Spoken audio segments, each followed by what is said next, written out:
So we're going to talk about the results of the circle lab.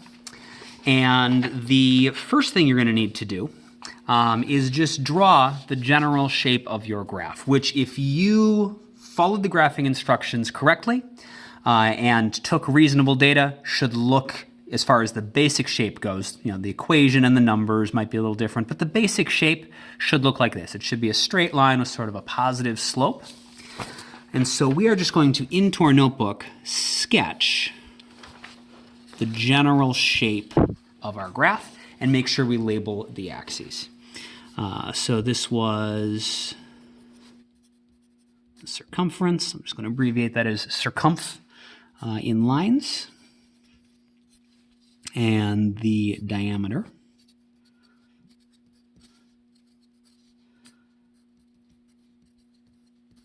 In lines. And the shape should have been a straight line with a positive slope, and so we'll just draw a straight line with a positive slope. And the first thing we can do with this is we can describe it using the language from the last video, that direct and indirect, linear and nonlinear language. So just like for these two graphs, we wrote a statement using this sentence structure. We're going to do the same thing for this graph. And so I would like you to pause the video and write the corresponding statement for this graph underneath it, then unpause the video when you are ready to check your work and move on. Okay, so following the same sentence structure, to describe our graph, we would say this graph shows so now we need to pick either direct or indirect. And so we can see that as our x value, as the diameter got bigger, the circumference also got bigger, which makes sense for a circle.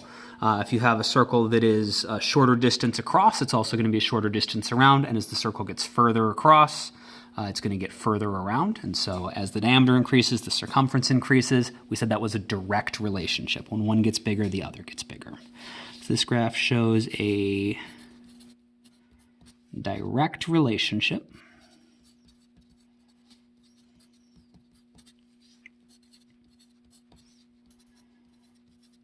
between, and then we want to write down, this graph shows a direct, forgot the other part, a direct, and then we need to say if it's linear or nonlinear, and it's obviously a straight line, and so it's going to be, this graph shows a direct and linear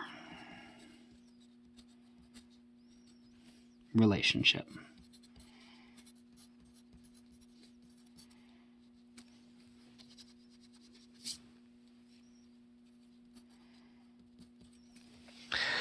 Between,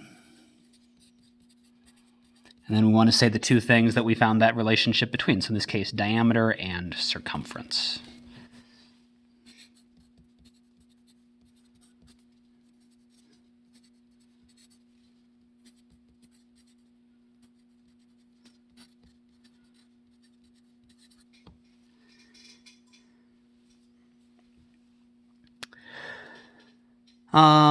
Then we also want to talk about the equations. This is just a general description of the shape, but since we did our analysis and we came up with an equation for the line, we want to look at that as well.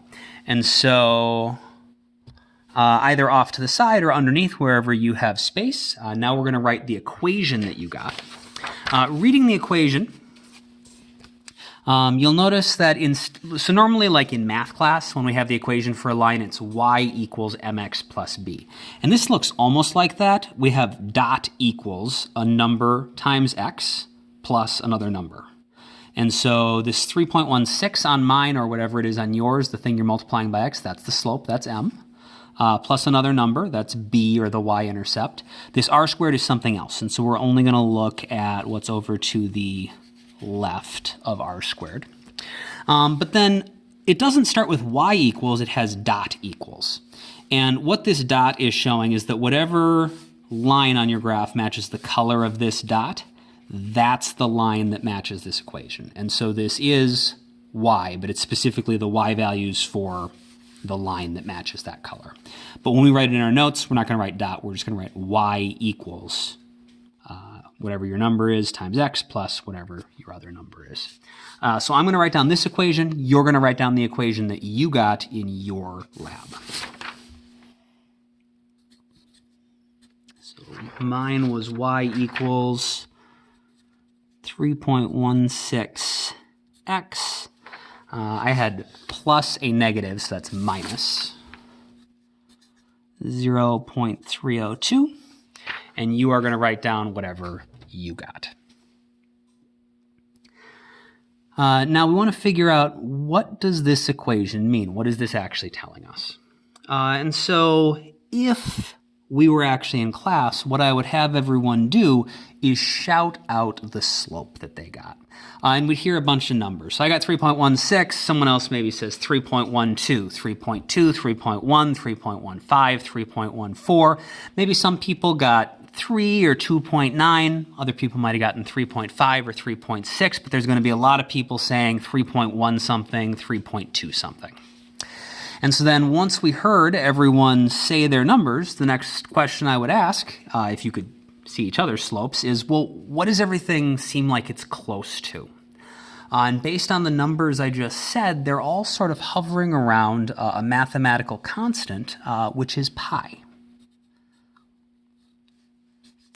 So we're going to make a little note that the slope, if we look at everyone's on average, if we combine a whole bunch of people who did this experiment, it doesn't matter which circular objects they got, if they did this lab right, their slope should be about pi. Now, we could be off by up to 10 or maybe even 20%. And so if you got something that was in the high 2s or somewhere in the 3s, that's okay. But the closer you are to pi, the better that means that your particular lab went. But it's okay if it's off by a little. We know by looking at everyone's data that on average, this slope is in fact about pi. The other number, the y-intercept, I would again, if we were in class, I would have everybody shout out their numbers. And so we'd hear, so I got like negative 0.3, someone else might say positive 0.2, negative 0.1, positive 0.5, negative 0.5, positive 0.1, negative 0.2, positive 0.3. We're going to hear a whole bunch of small numbers, and about half of them are positive and half are negative. And so that should have been what happened to you as well. You should have gotten a number that was, and when I say small, I mean small compared to your other measurements. And so your number might be bigger than 0.3, but it's probably noticeably smaller than the other things you actually put on the y-axis, the other circumferences you measured. And there's about a 50-50 shot that you got a positive or a negative number. And so if we think about what the average probably is between everyone's results, if everyone got a small number and half are positive and half are negative, the average seems to be about 0. So if we did this experiment enough times and collected enough data, this would eventually get pretty close to 0, and this would eventually get pretty close to pi. The y in our equation, we know the thing that's on the y-axis is circumference.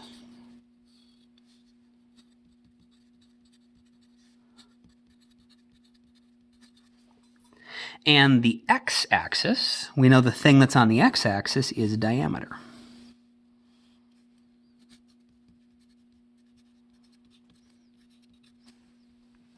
And so putting that all together, what this equation is telling us is that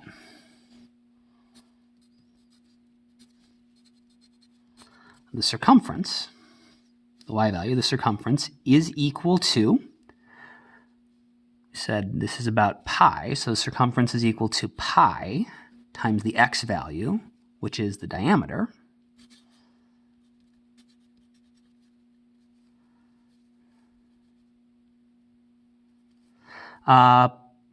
plus or minus nothing, because we said this was about 0.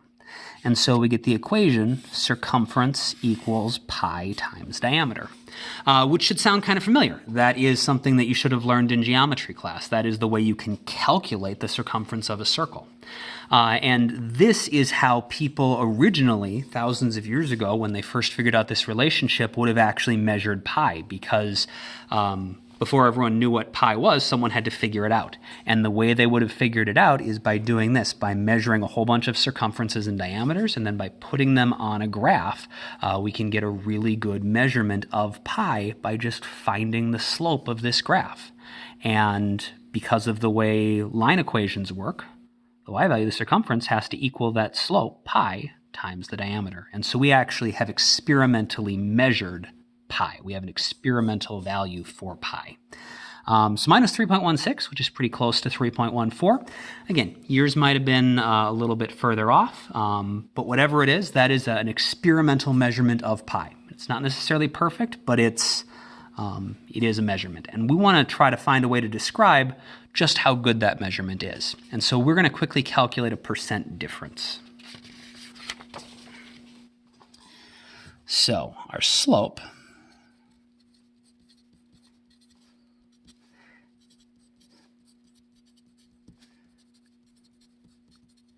is an experimental measure of pi. And we want to calculate what our percent difference is.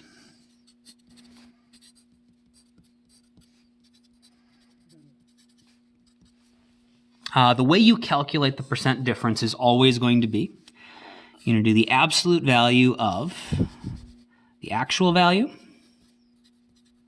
so what you got, the experimental value, I'm sorry, it's called the experimental value.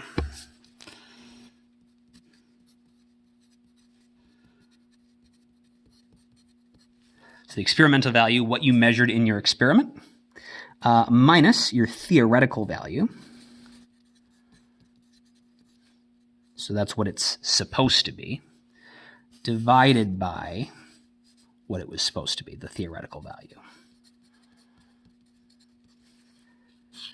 And then once you take that, so experimental minus theoretical divided by the theoretical, take the absolute value.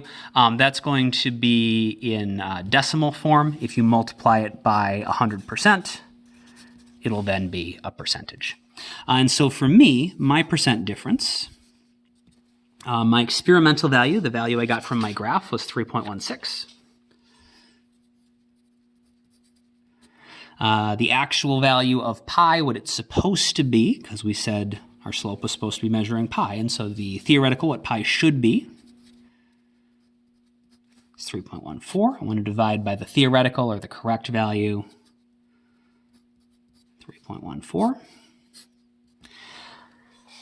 So that is going to be the absolute value of 0.02, and you're going to do this with your own numbers, not with mine. So you do this calculation with your own numbers.